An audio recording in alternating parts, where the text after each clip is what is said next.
जन गोटे भाई जन भौणी नियुक्ति पाई से बाबद दीर्घ 18 वर्ष होगा पूर्व सरकार किसी शुणिले बीजेपी सरकार से आमको बीजेपी जो विरोधी दल थे से मोहन माझी महाशय मोहन भाई आमको प्रतिश्रुति देते आम सरकार आसू आम आसिले आम तुम कथा प्रथम शुणु एवं 21 मास भितर आप सरकार 21 मास भितर आम 21 थर भी भेटिଛୁ केतबे आमको नास्तिबाचक कथा कही ना आम कथा शुणा जेहेतु आमको टे पछक रखुच्च अन्य कथा कहते से आम आज ये शांतिपूर्ण भाव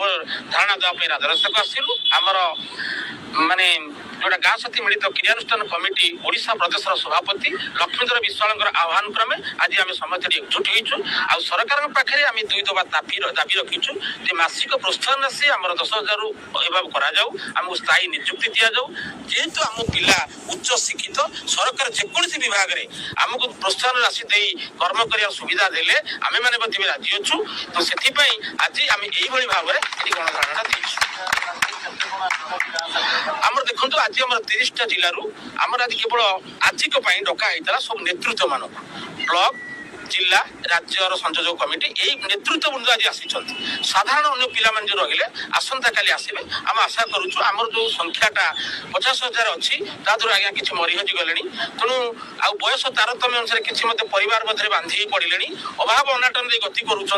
भुवनेश्वर आसिया 200-500 खर्च करने पिला पैसा नहीं यही अवस्था गति कले तेणु आम आशा करुचु आमर खाली बहुमात्रा पिला यहाँ जेहेतु ये सरकार पिला भरोसा अच्छी ये लोक सरकार तो काली सकाल सुधा आम आशा करूँ मिनिमम 10,000 पिला आसवे ना आज्ञा आम 12 घंटा भी है आम आज गोटे बसिक आलोचना करुचु आम आगे शांतिपूर्ण भाव में करूँ सरकार को निवेदन करुचु सरकार को मन पकई दौचु ये सरकार 21 मास पर प्रथम कर राजरास्ता गणधारण शांतिपूर्ण भाव में बसवा आरंभ कर दाबी अत्यंत स्पष्ट अच्छी मासिक प्रोत्साहन 12,000 ऊर्ध समस्त न्यायशाही गाँ साथी को प्रदान करवा एवं योग्यता भितर पर्यायक्रमे स्थायी नियुक्ति आरंभ करवा ये प्रक्रिया को आगे नापी जी वर्तमान माननीय मुख्यमंत्री लोकों मुख्यमंत्री एवं दरदी मुख्यमंत्री ओडिशा अच्छा माननीय मोहन चरण माझी महोदय आम परम शुभेच्छु 2024 फेब्रुआरी 6 यही राजरास्ता यही स्थान में जो भाव में आम मौखिक आशीर्वाद पाई विधानसभा भितर बाहर जो स्पष्ट आशीर्वाद पाई मासिक 10,000 प्रोत्साहन से निजे दाबी करते आज पाइबाई आम 21 मास भितर अनेक आलोचना पर्यालोचना बेथी जाइए विभाग फाइलिंग कर विभाग मंत्री तार सहमति प्रदान कर काम अटकी माननीय मुख्यमंत्री निज अर्थमंत्री सी भी मुख्यमंत्री संपूर्ण सहमति और संपूर्ण विज्ञप्ति प्रकाश पाई प्रशासनिक आंतरिकता और राजनीतिक इच्छा शक्ति अर्थात मोहन और मनमोहन भाई के पाखे काम अटकी आज आंतरिकतार सहित निरा ढंग से अनेक बार नवेदन सरला जो चूड़ांत रूप निष्पत्ति नहला यही विधानसभा बजेट सेसन में अनेक संघ नम्रतार सहित ये राजरास्ता को आसी न्याय नहीं चलवा आम संघर कर्मकर्ता मैंने मनस्थ कले आम दरदी मुख्यमंत्री पाखर न्याय पाइबा आम भी राजरास्ता गणधारण शांतिपूर्ण ओल्लैबू ओडिया अस्मितार स्पष्टता नहीं आसीथिबा राज्य सरकार पाखरे निरा ढंग से आध्यात्मिक मार्ग में एक कृतज्ञ सहित भाई भौणी मैंने अधिया साष्टांग प्रणिपात सहित जगन्नाथ प्रभु जगन्नाथ अल्लाह जिसु जगन्नाथ सब ऐश्वर्य शक्ति पाखरे प्रणाम सहित विनम्रतार सहित आज यज्ञ करी आम आज मुख्यमंत्री पाखरे गुहारी करिछु अधिया पड़ीछु नम्रतार सहित निवेदन करुछु जे आमर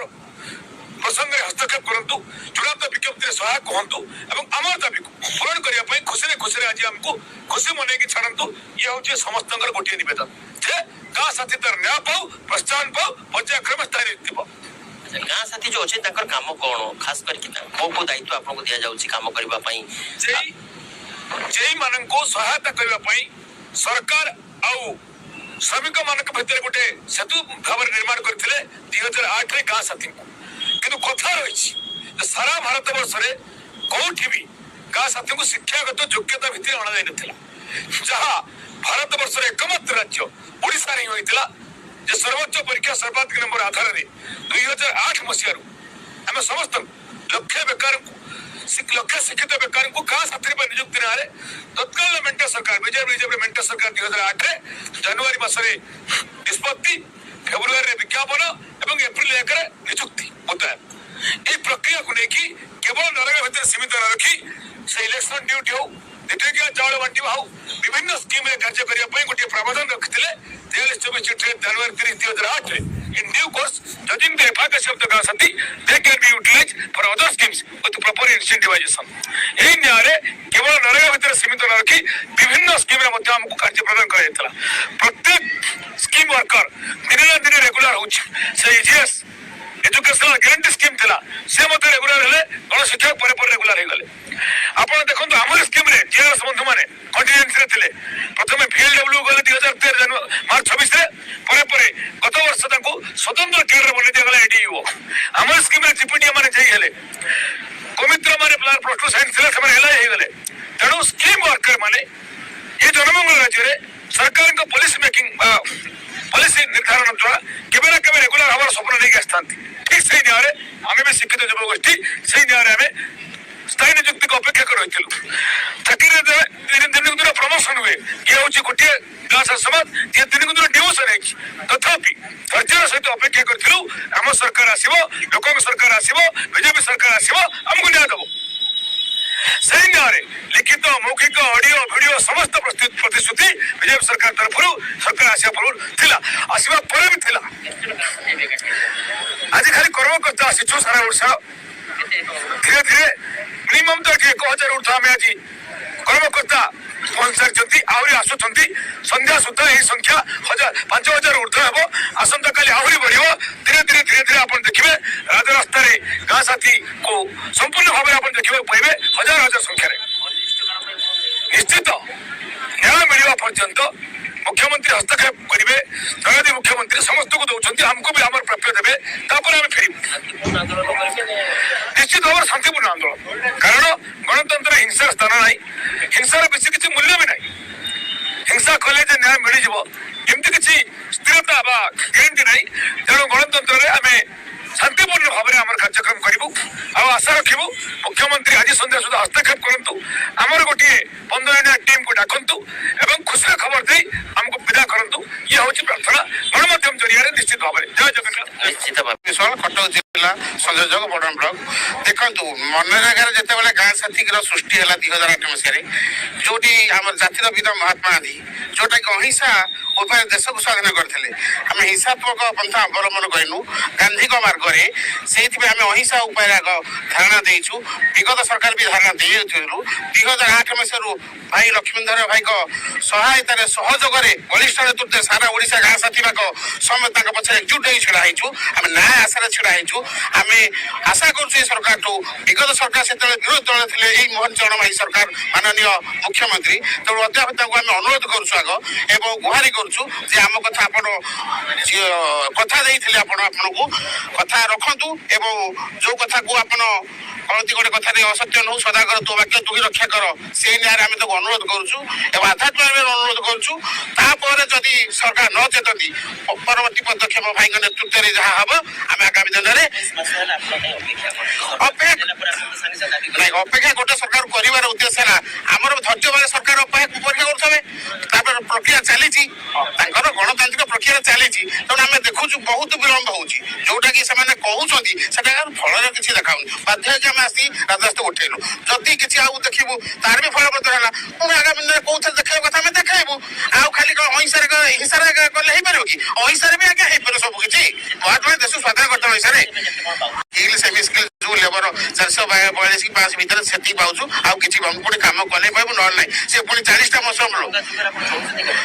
କଣ ଚଳିବ ଆଉ ବିଭିନ୍ନ ପ୍ରକାର ଜମି ବାଡି ଅନ୍ୟ ପୁଣି ଧନ୍ଦା କରୁଛୁ ନା ଆଉ ଏଇଥିରେ ଚଳି ହବନି ବାଧ୍ୟ ହେଇକି ଆଉ ଉପାୟ ଅନ୍ୟ ପାଇ ବିଭିନ୍ନ ପ୍ରକାର ଅନ୍ୟ ସବୁ ଆଦରି ନେଇଛନ୍ତି ଆଉ କଣ କରିବୁ ନା ଅଛି ଯୌବନ ନା ଅଛି ଜୀବନ ସମସ୍ତେ ପରିବାର ସନ୍ତୁଷ୍ଟ ଅଛି ଆମେ ତ ଆପଣ କିଛି ଦେଖୁନାହାନ୍ତି ବିକଳ ଚିତ୍ର ଆପଣ ଆର ମାନେ ଯେତେବେଳେ ଥିଲେ ଧାରଣା ସମସ୍ତେ ବିକଳ ଚିତ୍ର ଦେଖେଇଥିଲୁ ଆଉ ଲୋକଙ୍କର ସ୍ପୃହା କମି ଯାଇଛି ଏଇଥିପାଇଁ ସେ ସରକାରକୁ କହି ଶୁଣିଲେନି ବିଗତ ସରକାର ତେଣୁ ଏ ସରକାର ଗୋଟେ ଧୈର୍ଯ୍ୟ ରହୁଛୁ ଲାଷ୍ଟ ଆମେ ଧୈର୍ଯ୍ୟ କରୁଛୁ ଏଟା କରବା ଆମର ପରିସ୍ଥିତି ଆମର ଦେଖାଯାଉ ସରକାର ଆମେ ଶୁଣିବୁ ବୋଲି ଆମେ ବହୁତ ଆଶା ବାନ୍ଧିଛୁ ଯଦି ବା ନ ଶୁଣିଲେ ଫଳରେ ପରିଚୟ ଘରେ ତ ନିଶ୍ଚିନ୍ତ ଲାଗୁଛି ଘରେ ବି ଅସନ୍ତୁଷ୍ଟ ରହୁଛନ୍ତି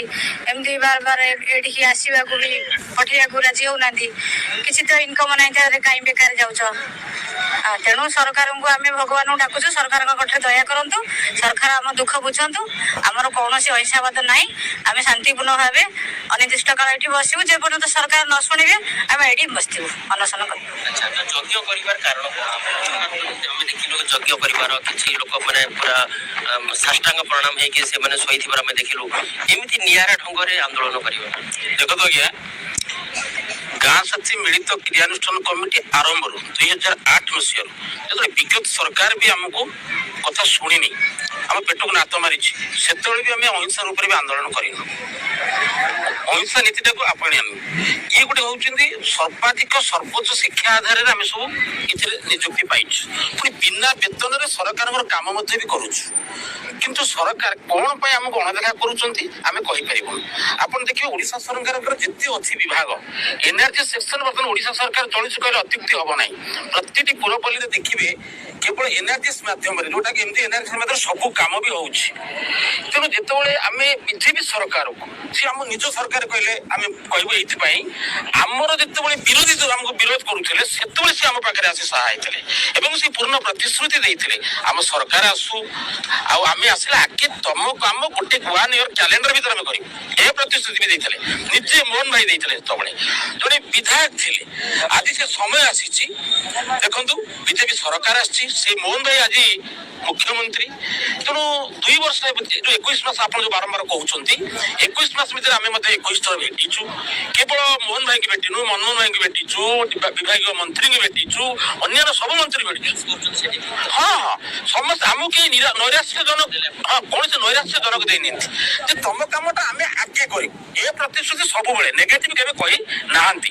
ଆମେ କିନ୍ତୁ ଭାବୁଛୁ ଯେତେବେଳେ ଆମେ ତାଙ୍କର ଅତି ଆପଣାର ନିଜ ପରିବାର ପୁଅ ଭଳି ସେ ବୋଧେ ଆମେ ଅନୁଭବ କରୁଛୁ ସେ ଅନ୍ୟମାନଙ୍କ ଦୁଃଖ ଆଗେ ବୁଝୁଛନ୍ତି ଆମେ ତାଙ୍କ ନିଜ ଲୋକ ଆଉ ପଛରେ ରହିଛନ୍ତି କିନ୍ତୁ ଯେତେବେଳେ ଆମେ ପୁଅ ବାପାଙ୍କ ପାଖରେ ଆମର ଅଧିକାର ଅଛି ତେଣୁ ଆଜି ଆମେ ସାବ୍ୟସ୍ତ କଲୁ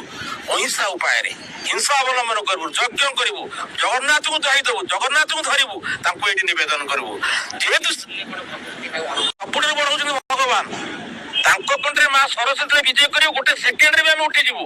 ଆମେ ଲେଖିଛୁ ଆପଣ ଦେଖିବେ ହଜାର ହଜାର ସଂଖ୍ୟାକୁ ପିଲା ଆସି ପହଞ୍ଚିବେ କିନ୍ତୁ ଆପଣ ଏଭଳି ସାଙ୍ଗଠନିକ କୋଉଠି ଦେଖିବେନି ଆଉ ମୁଁ ବେଶୀ ବିଶ୍ୱାସ ଦେବି ଲକ୍ଷ୍ମୀଧର ଭାଇଙ୍କୁ ଆପଣ ଯେତେ ଅର୍ଗାନାଇଜେସନ ଦେଖନ୍ତୁ ଏଭଳି ଅର୍ଗାନାଇଜେସନ ସଭାପତି ଏତେ ଶୃଙ୍ଖଳାର ସହିତ ଏତେ ଗୁଡିଏ ଲୋକଙ୍କୁ କହିବେନି ଆଉ ସବୁଠୁ ବଢିଆ କଥା ଶୁଣନ୍ତୁ ଏ ଅର୍ଗାନାଇଜେସନର ପ୍ରତିଟି ମେମ୍ବର ଭାଇ ଆମର ପ୍ରତି ରେଭିନ୍ୟୁ ଭିଲେଜରେ 2 ଜଣ ପ୍ରତି ଗଳିକନ୍ଦିରେ ଏନଆରଜିଏସର ଗାଁ ସାଥୀ ଭାଇ ଟିକେ ଭଉଣୀ ରହିଛି ଗୋଟେ ସରକାର ପାଇଁ ଇଏ ହଉଛି ତାର ଗୋଟେ ଟାଣ ନାଟକ କହିଲେ ଅତ୍ୟୁକ୍ତି ହବ ନାହିଁ ଯୋଉଟା କି ଆମେ ବିଗତ ଆଜ୍ଞା ହଁ ଆମକୁ ସବୁ କ୍ଷେତ୍ରରେ ସହଯୋଗ କରୁଛୁ ଆମେ ଇକ୍ୟୁଏସ୍ କରୁଛୁ ବର୍ତ୍ତମାନ ଆଇ ଅଥରିଟି ଯୋଉଟା କହୁଥିଲେ ଇକ୍ୟୁଏସ୍ ସେଇଟା ବି କରିଛୁ ଏନଆରଜିଏସ୍ କାମ ବି କରୁଛୁ ବିଭିନ୍ନ ସ୍କିମ୍ରେ ଆମକୁ ନିଯୁକ୍ତି କରୁଛନ୍ତି କିନ୍ତୁ କୋଉଠି ଆଜ୍ଞା ଦୁଃଖର କଥା ପାରିଶ୍ରମିକ ଟଙ୍କାଟା ଆମର ନାହିଁ ସେଇଟା ଦୁଃଖ ଲାଗୁଛି ତେଣୁ ସେଥିପାଇଁ ଆଜି ଆମର ନିଜ ଶୁଣନ୍ତୁ ଆଜ୍ଞା ବୟସ ଆସି 50 ହେଲାଣି 2008ରେ ପାଇଥିଲୁ ସେତେବେଳେ ସମସ୍ତଙ୍କର ଏଜଟା 30 ପାଖାପାଖି ଥିଲା ଆଜି 20 ବର୍ଷ ପାଖାପାଖି ହେଇଯାଉଛି ବୟସ 50 ପାଖାପାଖି ସମସ୍ତଙ୍କର ହେଇଗଲାଣି ଆମେ ସମସ୍ତଙ୍କ ପିଲା ଛୁଆ ବି ବର୍ତ୍ତମାନ ଆସି ପାଠଶାଠ ପଢି ଚାକିରି ଅଭିମୁଖେ ଚାହୁଁଛନ୍ତି ତ କେତେ କଷ୍ଟ ହଉଥିବ ସେ ଦୁଃଖଟା ଆମକୁ ଆପଣଙ୍କୁ କୋଉବେଳେ କହିବୁ ନାନାଦି ପ୍ରକାର ଆମେ ମଧ୍ୟ ମାନେ କୃଷି କାର୍ଯ୍ୟ ହଉ ଗୋପାଳନ ହଉ କୁକୁଡ଼ା ଫାର୍ମ ହଉ ଛେଳି ହଉ ଏମିତି କରି ଜୀବିକା ନିର୍ବାହ କରୁଛୁ ଆଶା କରୁଛୁ ଆଜିର ରାଜରାଜ ବସିବାରେ ନିଶ୍ଚୟ ମୋହନ ଭାଇ ଆମ କଥା ଶୁଣିବେ ବ୍ଲକ କାଟଣା ପଞ୍ଚାୟତ ଗାଁ ସାଥୀ ଭଉଣୀ ଜଣେ ମୁଁ ସରକାରଙ୍କୁ ଏତିକି ମୁଖ୍ୟମନ୍ତ୍ରୀକି ଅନୁରୋଧ କରୁଛୁ ଯେଉଁ ଧର୍ମଦାଣ୍ଡରେ ଆସି ଆମକୁ କଥା ଦେଇଥିଲେ କହିଥିଲେ ଆଉ ବିଧାନସଭା ଭିତରେ ବି ଆଲୋଚନା କରିଥିଲେ କି ଏମାନଙ୍କ ଦୁଃଖ ଇଏ କର